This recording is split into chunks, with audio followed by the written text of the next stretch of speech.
mengantisipasi tingginya kasus kekerasan terhadap perempuan dan anak yang terjadi di wilayah DKI Jakarta, Polda Metro Jaya telah memiliki Unit Pelayanan Perempuan dan Anak atau disingkat Unit PPA yang berdiri sebagai implementasi Peraturan Kapolri Nomor 10 Tahun 2007 tentang pembentukan Unit Pelayanan Perempuan dan Anak di lingkungan Kepolisian Negara Republik Indonesia.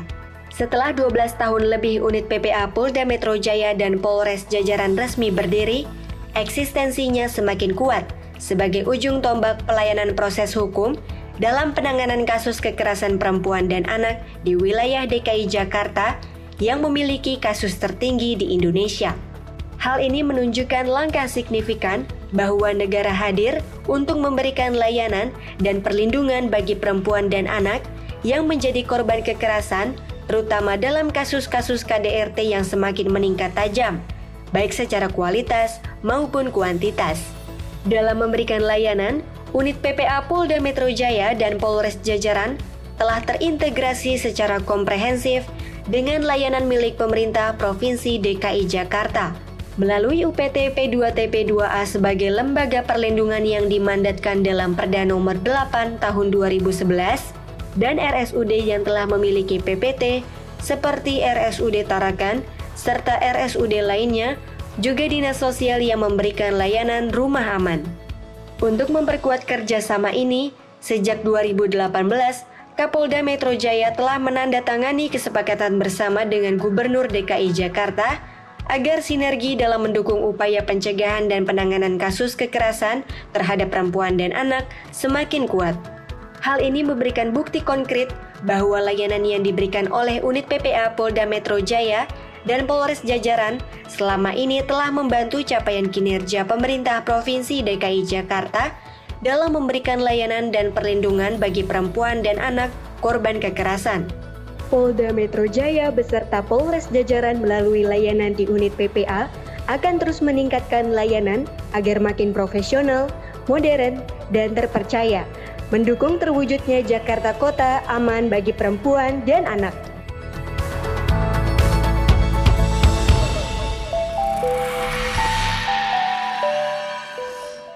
Assalamualaikum warahmatullahi wabarakatuh. Salam sejahtera buat kita semuanya, sahabat keluarga, sayang keluarga dimanapun saling menjaga.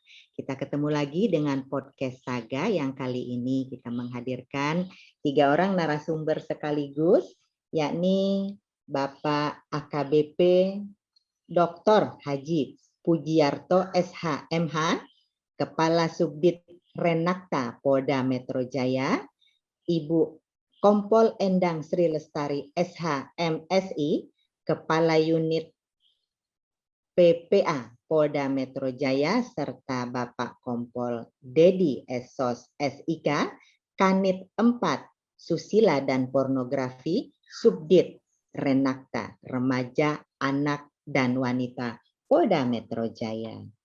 Sahabat keluarga, sebelum kita berbincang-bincang dengan para narasumber kita yang telah hadir di tengah-tengah kita, berikut ini kita saksikan VT sebagai berikut.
Nah, kita telah menyaksikan CV ketiga narasumber kita ini dan berikut ini kita akan berbincang-bincang seputar upaya-upaya pencegahan dan penanganan tindak kekerasan, baik terhadap perempuan maupun terhadap anak yang diselenggarakan atau yang selama ini telah dikerjakan oleh jajaran Polda Metro Jaya secara bersinergi dengan berbagai mitra kerjanya, termasuk salah satu diantaranya adalah Pemprov DKI Jakarta melalui Dinas PPAPP, di mana di Dinas PPAPP ini terdapat satu UPT khusus, yakni P2TP2A, yang secara sehari-hari bersinergi dengan jajaran Polda Metro Jaya.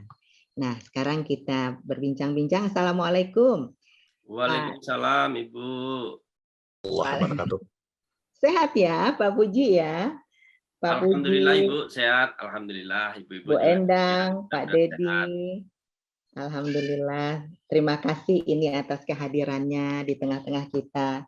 Ini memenuhi request nih Pak, request dari viewers podcast Saga, minta dihadirkan hal-hal yang terkait dengan upaya pencegahan dan juga penanganan tindak kekerasan. Karena tindak kekerasan ini terjadinya itu bisa di mana saja dan bisa oleh siapa saja, apalagi di tengah-tengah kita masih dalam suasana pandemi ini. Ini khawatir nanti terjadi tindak kekerasan yang tidak terelakkan begitu ya Pak, yang sepertinya terpicu juga oleh pandemi ini. Nah, ini Pak, saya akan bincang pertama dengan narasumber saya, Pak AKBP, Bapak Dr. Haji Pujiarto, SHMH dulu ya. Ini Pak, kira-kira nih selama ini ya, selama Bapak menangani kasus-kasus di lingkungan Subdit Renakta, ini seperti apa ya Pak ya situasinya, lalu konfigurasi tindak kekerasannya itu seperti apa, tensinya seperti apa nih Pak Puji, silahkan, monggo cerita. Terima kasih, Ibu. Bismillahirrahmanirrahim. Assalamualaikum warahmatullahi wabarakatuh. Salam sejahtera buat kita semua. Om Swastiastu, Namo Buddhaya, salam kebajikan. Terima kasih, Ibu, atas waktu yang diberikan kepada Direktorat Kriminal Umum untuk bisa memberikan beberapa hal yang berkaitan dengan bidang penugasan Direktorat Kriminal Umum, khususnya Subdit 5 Renakta.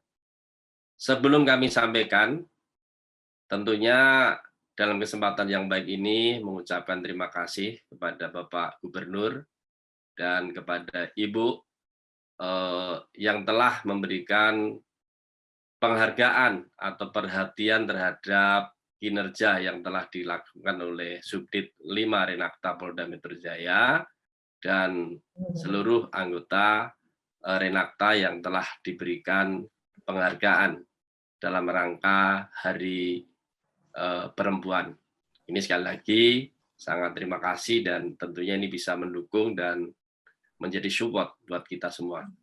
Untuk melatar belakangi dan menyampaikan apa yang menjadi tugas pokok daripada Subdit Renakta, seperti tadi disampaikan Ibu bahwa Subdit Renakta menangani berkaitan dengan remaja, anak, dan perempuan.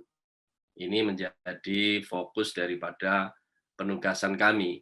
Di Renakta ini ada menjadi 5 unit, yaitu unit 1 sampai dengan 5, itu membidangi masing-masing malpraktek, KDRT, terus aborsi, KDRT, dan yang terakhir adalah perlindungan anak. Yang menjadi fokus concern pada kesempatan hari ini perlu kami sampaikan bahwa KDRT dan perlindungan anak menjadi salah satu bagian yang sangat concern. Selama ini kita sudah cukup bagus dan cukup baik kerjasama antara Polda Metro Jaya dengan pemerintah daerah Provinsi DKI berkaitan dengan penanganan kasus khususnya KDRT dan perlindungan anak. Adapun dasar daripada undang-undang, kita tahu bahwa Undang-Undang nomor 23 tahun 2004 yaitu berkaitan dengan penghapusan KDRT Undang-Undang 35 tahun 2014 tentang perlindungan anak. Ini yang menjadi concern kita dalam melaksanakan tugas bersama-sama pemerintah daerah DKI untuk melakukan upaya penegakan hukum dan pemberian pembelajaran terhadap masyarakat untuk bisa menghindari atau bisa menghilangkan apa yang telah tadi saya sampaikan. Demikian Ibu, kurang lebih ini berkaitan dengan tugas pokok sebagai Kasubdit Renakta, Remaja, Anak, dan Wanita. Terima kasih Ibu. Terima kasih Pak Puji. Nah, dalam menjalankan tugas itu Pak, selama ini yang terbanyak kasus apa ya Pak ya? Apakah KDRT, apakah terkait dengan kekerasan terhadap anak atau yang lainnya Pak ya? Lalu kemudian bagaimana proses ini sampai ke proses hukumnya gitu Pak. Yang kita lakukan ataupun hal-hal yang telah dilakukan selama ini seperti apa ya Pak ya? Seperti tadi Ibu kami sampaikan bahwa fokus Renakta itu ada 2 pokok yang menjadi perhatian, dan kebetulan 2 perhatian khusus ini memang saat pandemi ini ada suatu peningkatan. Yang pertama adalah perlindungan anak, yang kedua adalah KDRT. Untuk perlindungan anak ini yang sangat concern Polda Metro Jaya melakukan langkah-langkah penegakan hukum dan apresiasi mulai dari Menteri Peranan Perempuan maupun sampai di DKI dan lembaga-lembaga pemerhati anak dan perempuan ini memberi apresiasi kepada Polda Metro Jaya, khususnya berkaitan dengan eksploitasi seks anak di bawah umur. Ini yang sangat memprihatinkan, mungkin bisa disampaikan atau boleh disampaikan kepada pemirsa semuanya, khususnya sahabat keluarga, bahwa eksploitasi seks anak ini perlu menjadi perhatian khusus. Karena apa? Karena selama tahun 2020 sampai tahun 2021, korban eksploitasi seks ini sangat luar biasa. Dan 750 bahkan hampir 1.000 adik-adik kita, adik-adik perempuan kita sebagai penerus perjuangan kita ini bisa kita selamatkan. Ini juga menjadi pembelajaran buat masyarakat untuk tetap melakukan pengawasan terhadap putra-putrinya dalam rangka untuk bisa menekan atau tidak terjerumus pada eksploitasi seks anak ini. Untuk KDRT juga demikian Ibu, KDRT juga selama pandemi ini ada peningkatan ya, khususnya kepada korban perempuan. Namun demikian apa yang sering kita kerjakan bersama-sama dengan Pemprov DKI, selalu kita laksanakan upaya-upaya untuk melakukan penegakan hukum terhadap KDRT, dan ini sudah berjalan dengan baik dan koordinasi secara sinergi baik terhadap stakeholder maupun Pemprov DKI khususnya UPT.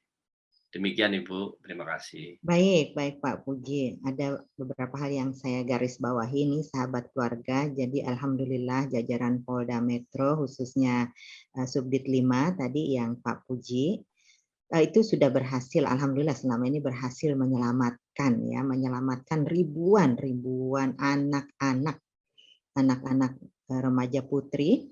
Anak itu 0 sampai 18 tahun. Nah, ini jadi mereka antara usia 18 ke bawah ini ya, telah diselamatkan untuk tidak terus-menerus dieksploitasi secara seksual. Ini tugas berat dan alhamdulillah selama ini sudah bisa mencegah hal itu untuk terus-terusan tereksploitasi. Namun demikian tentu saja ke depannya ini perlu langkah-langkah bersama dengan masyarakat. Kita tahan di situ dulu Pak Puji, nanti saya akan kembali lagi ke Pak Puji, saya akan ke yang lain dulu ya Pak ya. Kita sudah dengarkan tadi dari Pak Puji, sekarang saya ke Bu Endang dulu nih. Ibu Kompol Endang, apa kabar Ibu? Sehat? Alhamdulillah sehat, Gadis. Mungkin.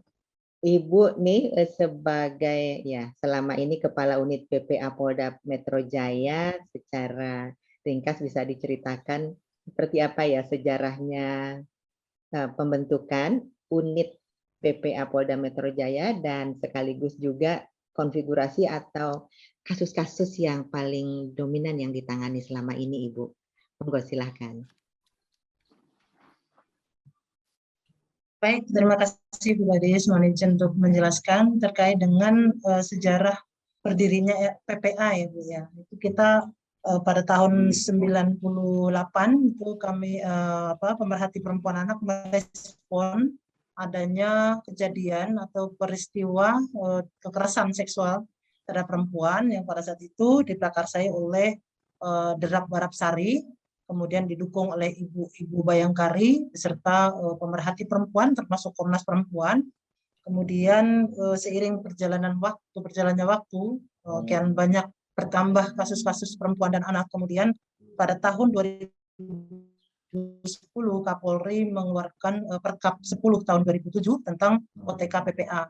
Nah, kemudian pada tahun 2008 Kapolri mengeluarkan Perkap 3 tahun 2008 terkait dengan tata cara pemeriksaan saksi dan korban maupun pembentukan ruang RPK yang sampai pada saat ini telah berada di setiap kepolisian, baik itu Polda maupun Polres, unit PPA yang di dalamnya ada ruang pelayanan khusus. Demikian Ibu Kadis mengenai sejarah atau sekilas sejarah berdirinya PPA. Terima kasih. Wah, luar biasa ya. Jadi perjuangan kaum ibu, kaum perempuan telah menghasilkan satu situasi yang luar biasa, action nyata dengan dibentuknya unit PPA ini. Nah, Ibu, selama unit PPA ini ada, tentu saja kan ada perbedaan ya antara sebelum dan sesudah adanya unit PPA. Lalu kemudian bagaimana ya Bu ya penanganan selama adanya unit PPA ini dan kasus-kasus apa saja ya yang paling besar ditangani oleh unit PPA ini? Baik, terima kasih Ibu. Terkait dengan kasus-kasus yang ditangani oleh unit PPA meliputi kalau kita melihat dari tupoksi ya, berdasarkan Perkap 10 Ibu, di sana memang ada beberapa bidang yang mana untuk di Polda Metro Jaya ini ditangani segenap unit yang berada di Subdit Renakta, yaitu 1, 2, 3, 4, 5 sebagaimana yang disampaikan tadi oleh Bapak Kasubdit Renakta Polda Metro Jaya. Di sana ada unit TPPO, ada aborsi, ada pornografi, kemudian ada KDRT dan perlindungan anak. Nah, dalam hal ini untuk unit pelayanan perempuan anak lebih banyak fokus kepada penanganan untuk kekerasan terhadap anak maupun kekerasan dalam rumah tangga yang meliputi kekerasan fisik, kekerasan psikis, kekerasan seksual maupun kekerasan ekonomi yang selama ini kita sebut dengan penelantaran dalam rumah tangga. Demikian Ibu. Baik Bu Endang, kita tahan di situ dulu ya. Dan sahabat keluarga ini jadi tahu sekarang bahwa kalau perempuan dan anak itu jika memiliki atau mengalami tindak kekerasan dan juga penelantaran, ini ada tempatnya untuk mengadu dan dipastikan bahwa tempat mengadunya ini dipisah dengan kasus-kasus lainnya. Jadi tersendiri ada unitnya pelayanan perempuan dan anak. Sehingga ketika pemeriksaan pun perlakuannya ya memang perlakuan terhadap sesuai dengan prosedurnya ya Bu ya, SOP-nya bahwa perempuan dan anak korban tindak kekerasan ini ada SOP-nya dan diperlakukan tersendiri, ada ruangannya tersendiri sehingga dihimbau untuk tidak takut melapor ya Ibu ya, tidak takut melapor dan silakan untuk melapor. Melapornya langsung ke Polda atau di Polres juga bisa ya. Tentu saja di Polres juga bisa ya Bu ya, tidak harus. Gimana nih Bu cara melapornya barangkali? Ya. Baik, terkait dengan bagaimana cara melapor masyarakat terkait dengan kekerasan perempuan dan anak, kami juga bersama stakeholder lainnya telah menyusun SOP bagaimana langkah-langkah masyarakat untuk melapor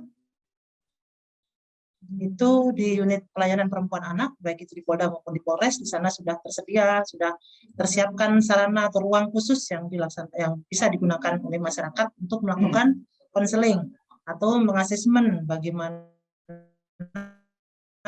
kasus atau apa kebutuhan korban. Korban itu memerlukan layanan psikologis misalnya, maka petugas RPK atau PPA akan merujuk kepada P2 TP2A untuk mendapatkan layanan psikologis. Ketika masyarakat menginginkan layanan rumah aman, maka Polda Metro Jaya atau Polres berkoordinasi dengan Dinas Sosial untuk mendapatkan akses layanan rumah aman. Dan apabila korban membutuhkan layanan medis, maka penyidik atau petugas PPA akan berkoordinasi dengan Dinas Kesehatan untuk mendapatkan layanan medis terkait dengan kebutuhan korban. Dan apabila korban ingin mendapatkan layanan hukum, maka teman-teman di Subdit Renakta dan di PPA di jajaran Polda Metro Jaya akan segera merespon untuk menindaklanjuti terkait dengan akses kepentingan hukum yang untuk mendapatkan keadilan bagi korban.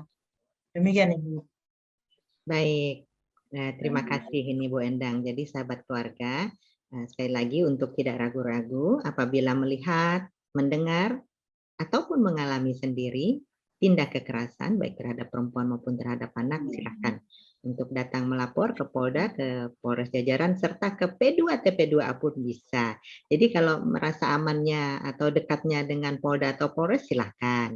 Ya, merasa dekatnya ke P2 TP2A juga silahkan. Ini karena antara unit PPPA, Renakta, Polda Metro Jaya dengan P2 TP2A ini memiliki SOP bersama ya Bu ya, memiliki SOP bersama yang saling bersinergi, yang saling berkolaborasi satu dengan yang lain. Terima kasih Bu Endang, kita tahan sejenak. Kita sekarang beralih ke narasumber kita yang ketiga.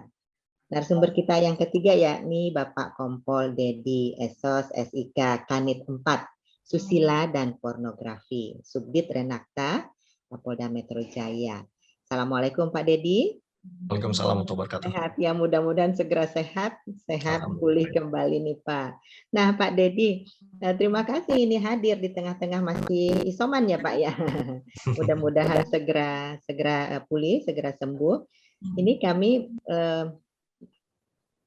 sengaja ini mengundang Bapak karena dan narasumber lainnya ini karena adanya permintaan dari berbagai kalangan dari pemirsa untuk mereka ingin tahu nih Pak, kira-kira selama ini nih ya, yang ditangani oleh Pak Dedi itu kasus-kasusnya seperti apa dan di Jakarta ini seperti apa ya Pak gambarannya?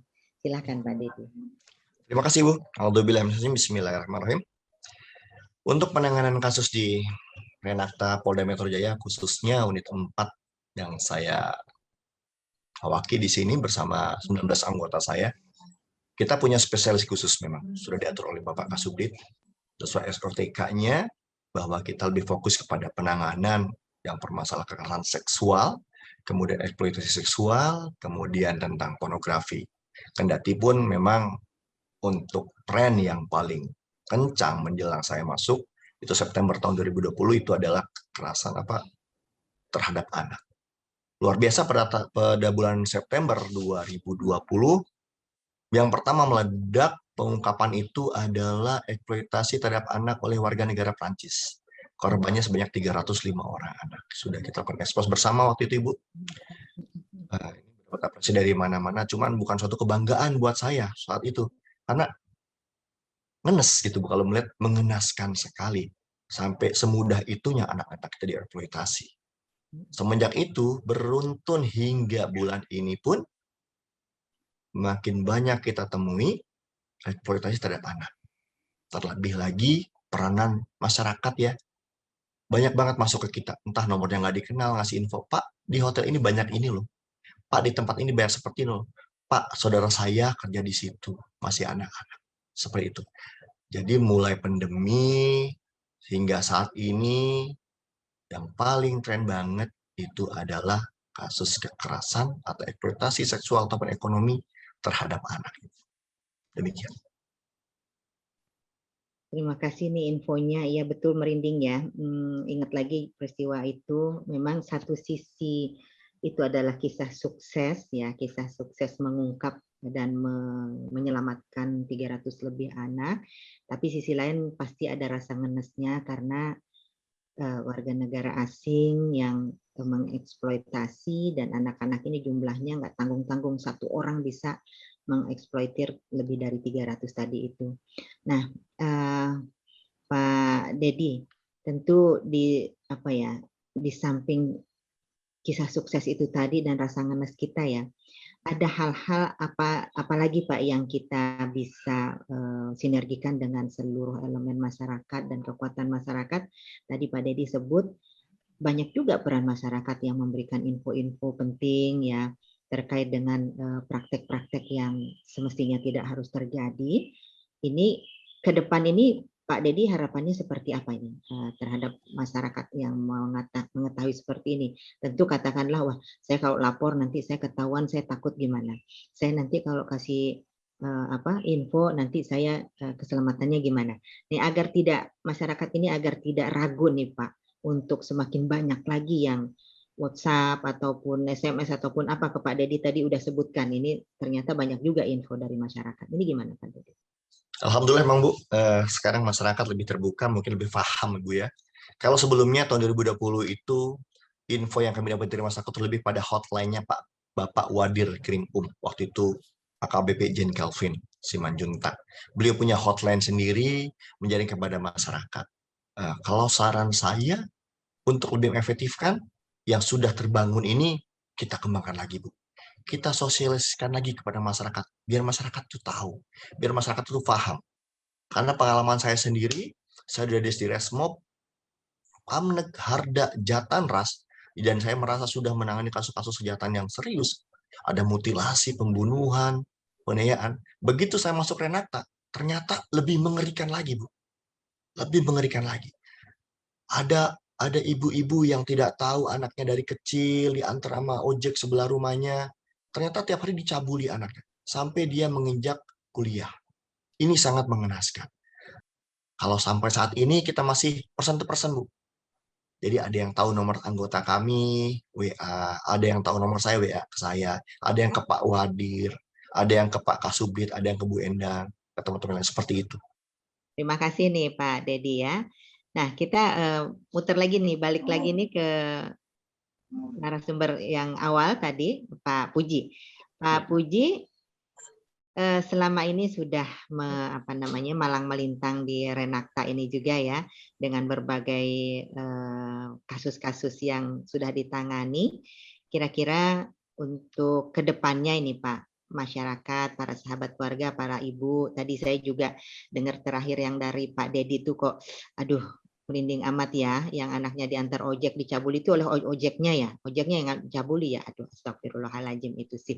Anaknya juga supaya speak up, supaya berani ya, supaya berani bicara gitu loh, supaya berani ngadu, kok kenapa dicabuli diam aja sampai kuliah, itu kan ada faktor apa ini gitu ya, baik si anaknya sendiri maupun si orang tua atau keluarganya nih Pak. Tolong nih Pak Puji berikan motivasi dan juga kiat-kiat agar anak perempuan pick up dan berani gitu nolak gitu Pak.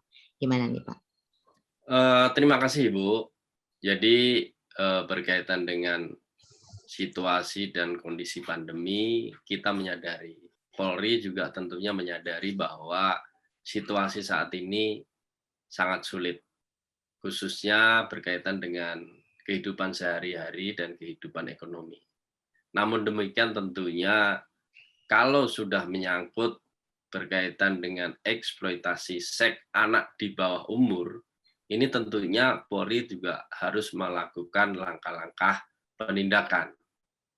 Ya, jadi sekali lagi kepada masyarakat, kepada stakeholder, kita harus juga memperhatikan apa yang menjadi hak-hak anak-anak di bawah umur ini. Tentunya hak-hak anak-anak di bawah umur ini jangan sampai digunakan oleh oknum-oknum tertentu, khususnya dalam mengeksploitasi seks demi keuntungan pribadi. Ini yang menjadi catatan dan perhatian daripada Polri, khususnya berkaitan dengan muncikari-muncikari yang tidak bertanggung jawab untuk menjajakan adik-adik kita, anak-anak kita yang sangat dan masih sangat belia. Untuk ke depan tentunya perlu peran serta masyarakat, khususnya keluarga.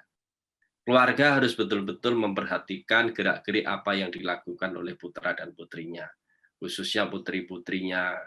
Apabila di dalam kehidupan sehari-hari ada perubahan-perubahan yang sangat signifikan, contohnya berkaitan dengan cara berpakaian, menggunakan alat komunikasi handphone yang secara tiba-tiba yang dimungkinkan tidak dibelikan orang tua tapi anak tiba-tiba mempunyai, tentunya hal ini supaya menjadi perhatian pada orang tua untuk melakukan pengecekan. Apalagi dalam teknologi yang modern ini dengan ETE untuk melakukan eksploitasi seks terhadap anak tidak memerlukan suatu tempat yang stay khusus.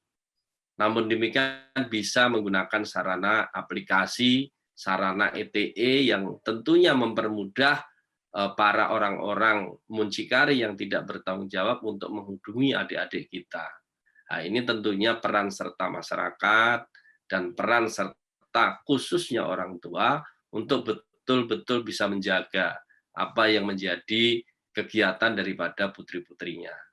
Khususnya putri-putri yang meninggalkan rumah beberapa hari, itu tentunya juga harus dilakukan pengecekan.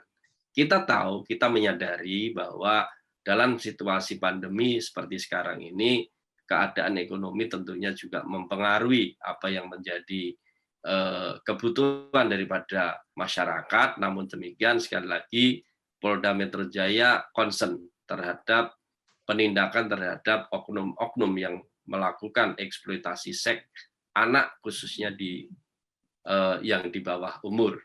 Kita tahu bahwa generasi yang akan datang terletak pada adik-adik kita yang saat ini remaja, tentunya jangan sampai remaja-remaja yang nantinya akan menjadi generasi penerus saat usia dini sudah terjerumus atau dijerumuskan atau dieksploitasi oleh oknum tertentu, muncikari, dalam rangka untuk mendapatkan ekonomi secara pribadi. Ini demikian, Ibu. Baik Pak Puji, sambil dengerin Pak Puji itu narik nafas panjangnya berulang-ulang deh saya yang miris Pak ya. Miris sekali. Jadi para orang tua ya, para keluarga, sahabat keluarga dimanapun berada, ada beberapa tadi hal yang perlu kita perhatikan bersama. Ini ada tips ya dari Pak Puji. Anaknya kalau tiba-tiba pegang handphone padahal belum dibelikan atau ganti handphone dengan barangkali seri yang lebih tinggi gitu ya, yang harganya lebih mahal misalnya, ini juga perlu untuk ditelusuri. Ini tips-tipsnya itu. Lalu kemudian kalau beraktivitas pada handphone juga perlu untuk diketahui sedang apa di handphone itu, sedang chat kah, sedang misalnya kalau ngakunya sekolah ya diintip-intip juga. Kalau sekolah berarti kan pelajaran yang harusnya tertayang di sana. Kalau terus-terusan ini chat dan sebagainya perlu untuk juga ditegur atau diajak berbicara baik-baik. Ini chat dengan siapa dan sebagainya. Pak Puji tadi beri tips karena sekarang ini teknologi informasi ini juga adalah salah satu modus operandi dari penyalahgunaan atau eksploitasi terhadap remaja putri ini melalui aplikasi. Ini hati-hati. Jadi di samping handphonenya juga, aplikasinya juga, dan tentu saja aktivitas fisik anak itu. Dia keluar rumah kemana? Dan berapa lama serta berapa hari, ini juga perlu untuk terus dipantau sebagai orang tua. Ini terima kasih sekali, ini tipsnya Pak Puji, sangat aplikatif dan memang seharusnya setiap keluarga peduli ya terhadap aktivitas anak-anaknya, baik ketika di depan mata maupun ketika dia berada di luar rumah, agar selalu terpantau dengan baik. Nah Pak Dedi, saya kembali ke Pak Dedi. Pak Dedi sendiri sudah terlibat langsung dengan berbagai penyelamatan generasi muda dan juga para perempuan atau anak-anak juga ya, dan anak-anak juga yang luar biasa dalam skala yang sangat besar. Ke depan nih Pak Dedi, apa yang Pak Dedi ingin sampaikan kepada para sahabat keluarga, baik remaja putrinya, anak-anaknya, perempuan maupun keluarga, dan siapa saja nih Pak Dedi, silakan. Kami melihat permasalahan ini bukanlah permasalahan yang kecil, tapi masalah yang sistemik. Tentunya permasalahan sistemik membutuhkan penyelesaian yang sistemik pula. Tidak hanya mengedepankan unsur penegakan hukum, namun unsur-unsur preventif lainnya lebih diperkuat lagi. Basically terkait masalah agama, kuatkan lagi masalah agama. Gitu. Jadi kalau saya melihat, perkuat lagi masalah agama di keluarga. Itu untuk preventifnya. Yang selanjutnya, dalam penegakan hukum, saya melihat kalau di Polda Metro sudah luar biasa. Bagusnya koordinasi antara stakeholder satu dengan yang lain dengan kepolisian luar biasa. Kapanpun kita hubungi pasti datang.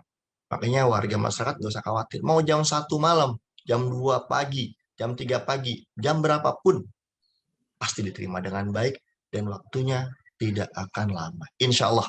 Karena selama ini seperti itu sudah berjalan. Yang ketiga, mengulangi dari Pak Kasubdit tadi, pengawasan. Sehebat apapun proses penegakan hukum, sehebat apapun hukumnya, kalau pengawasan preventifnya kurang, insya Allah nggak akan selesai. Permasalahan sistemik harus diatasi dengan solusi yang sistemik juga. Demikian, Ibu. Baik, Pak Dedi, terima kasih.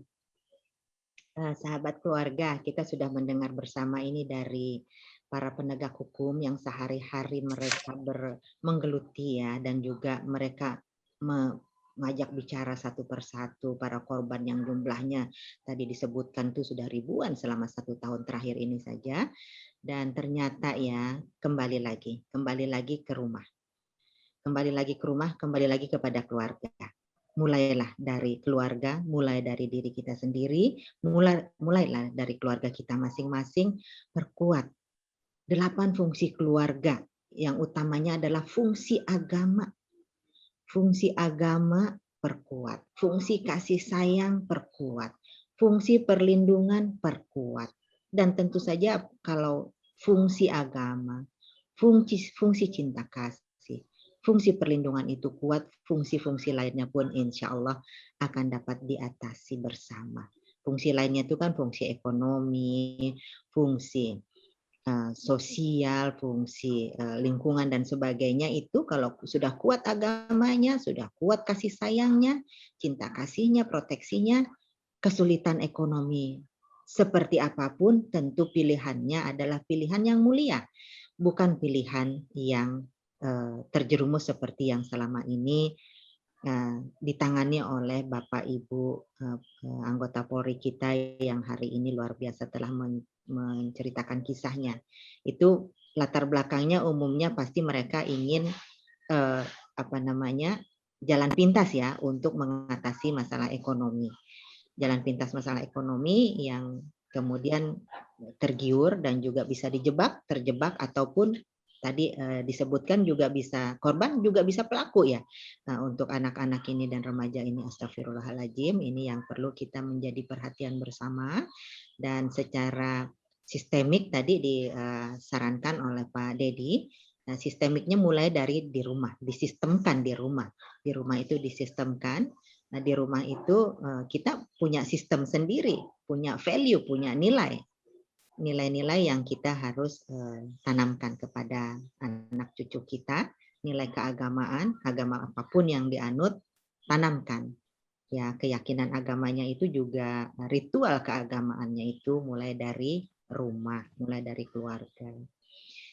Sangat menginspirasi juga sekaligus merinding saya ya, merinding dan menarik nafas dalam terus ketika mendengarkan penuturan dari Pak Puji, Bu Endang, dan juga Pak Dedi ya, yang sehari-hari langsung berhadapan dengan para korban, langsung berhadapan dengan para pelaku, yang saya kira hawanya dan juga suasananya ini sampai gitu Pak. Astagfirullahaladzim. Dan mari kita bersama para sahabat keluarga sekali lagi untuk bersama-sama mencegah dan memberikan informasi secepat mungkin. Ya, sedini mungkin ya. Begitu lihat gejala saja sebelum terjadi, jangan ragu melalui help Renakta atau melalui hotline Polda Metro Jaya lainnya, ya jangan ragu-ragu. Bapak dan ibu-ibu anggota Polri kita ini siap siaga 24 jam dan sudah terbukti selama ini menanggapi dan juga menangani dan dalam waktu juga yang sangat singkat.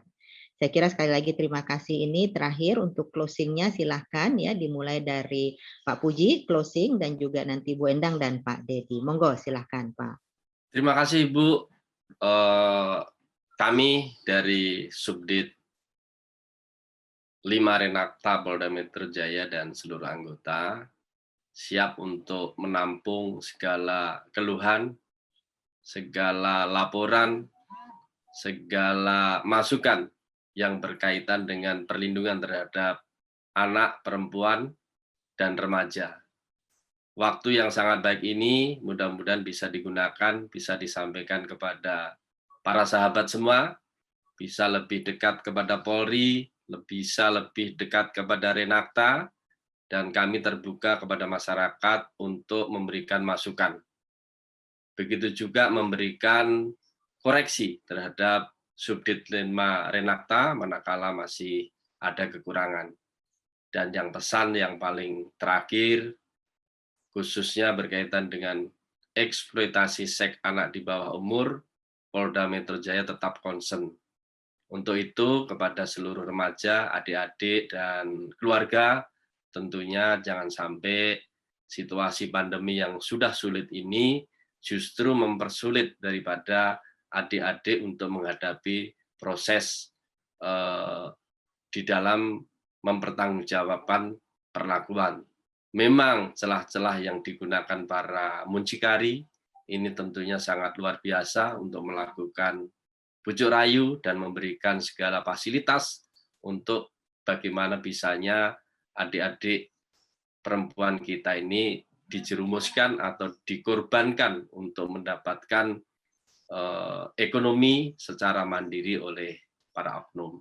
Sekali lagi, keluarga tolong diperkuat hubungan silaturahmi antara anak dan orang tua tentunya menjadi hal yang sangat kuat untuk bisa menghindari adanya eksploitasi seks terhadap anak-anak perempuan. Terima kasih Ibu, mungkin itu closing kami dan selamat bertugas buat Ibu. Terima kasih Pak Puji, selamat bertugas kembali kepada Pak Puji, sehat selalu. Terima kasih. Untuk Bu Endang silahkan monggo closingnya. Mungkin kami juga seperti yang disampaikan oleh beliau, Bapak Kasubdit Renakta Polda Metro Jaya, kami bersama stakeholder lainnya, pada dasarnya kami siap bersama Bapak Ibu semua dan masyarakat untuk selalu siap untuk menerima keluhan, siap menerima dan siap memberikan pelayanan yang terbaik untuk perempuan dan anak, khususnya di DKI Jakarta dan di Indonesia pada umumnya. Saya rasa demikian sih Bu closing kami. Terima kasih. Terima kasih Bu Endang, selamat bertugas, sehat-sehat selalu Bu. Nah, kita beralih ke Pak Dedi, silakan closing statement-nya.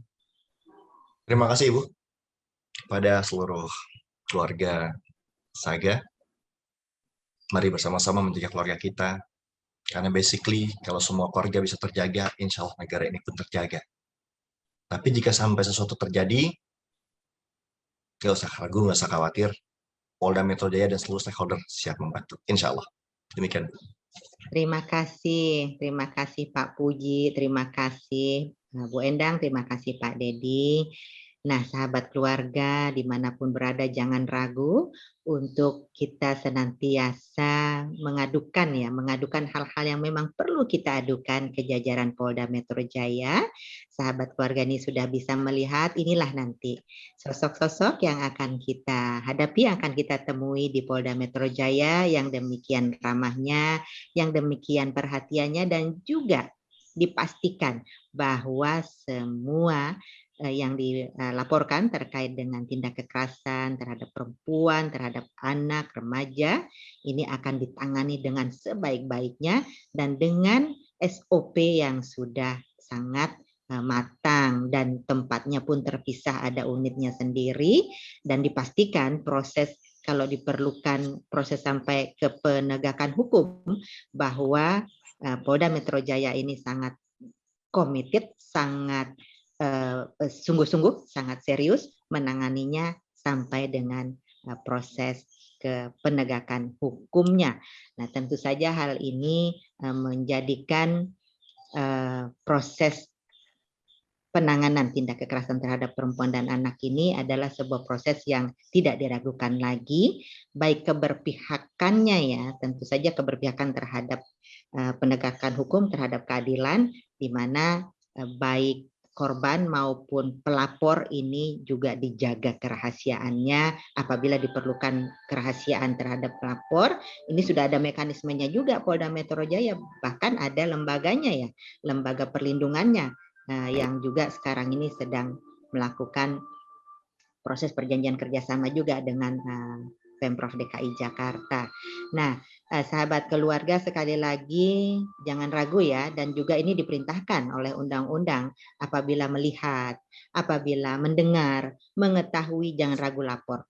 Dan jangan takut lapor. Jangan takut nanti, wah nanti kalau saya lapor saya terseret-seret, saya jadi saksi, dan jangan takut.